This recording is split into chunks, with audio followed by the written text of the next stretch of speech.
qu'est-ce qui caractérise la prière chrétienne par rapport à la prière qu'on peut constater, qu'on peut découvrir dans l'éthique simplement religieuse, celle que découvre la philosophie après avoir découvert l'être premier.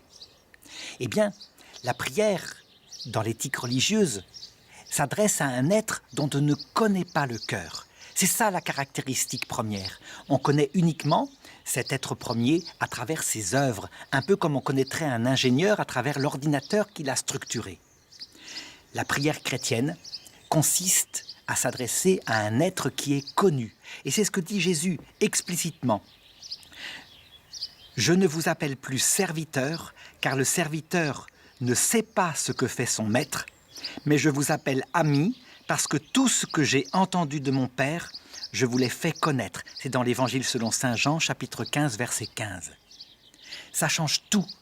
Lorsqu'on adore Dieu comme celui qui est connu, dont on connaît la vie intime et les secrets et les intentions, évidemment, il peut naître à partir de là quelque chose de nouveau qui s'appelle un vrai amour d'amitié surnaturel.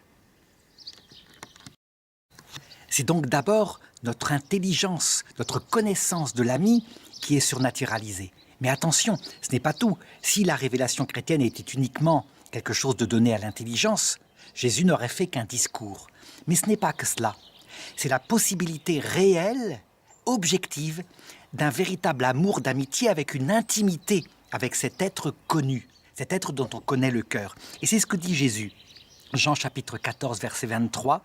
« Si quelqu'un m'aime, il gardera ma parole, et mon Père l'aimera, et nous viendrons vers lui, et nous ferons notre demeure en lui. » Ça veut dire que, à la réponse de l'homme, qui répond par un amour envers Dieu parce que Dieu est venu le chercher, Dieu répond lui-même en venant habiter le cœur de l'homme réellement, par sa vie infinie.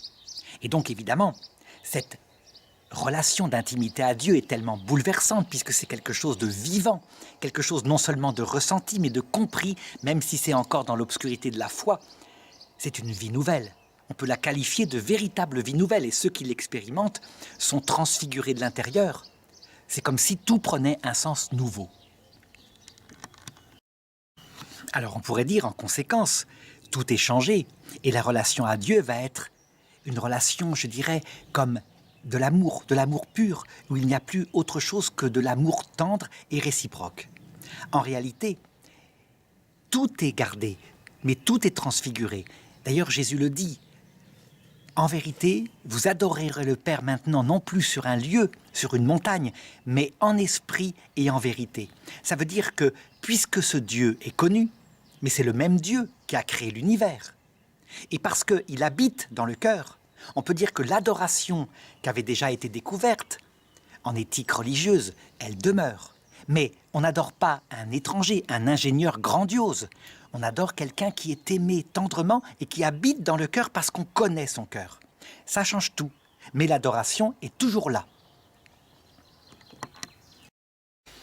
De même, parce que l'homme, qui est comme l'épouse mystique de Dieu, reste sur terre, avec sa famille à élever, donc avec des besoins, avec des dangers, avec des risques, avec des malheurs qui lui tombent dessus, la prière, toutes les formes de prière qu'on découvre en éthique religieuse demeurent, sauf que elles sont transfigurées, d'abord par le sens nouveau de la vie, à savoir les choses matérielles, on les demande aussi, un travail, un amour fidèle, des enfants bien élevés, mais en sachant que ce qui compte ultimement, la chose qui demeure éternellement, c'est qu'on se retrouve tous avec ce Dieu aimé tendrement dans l'éternité.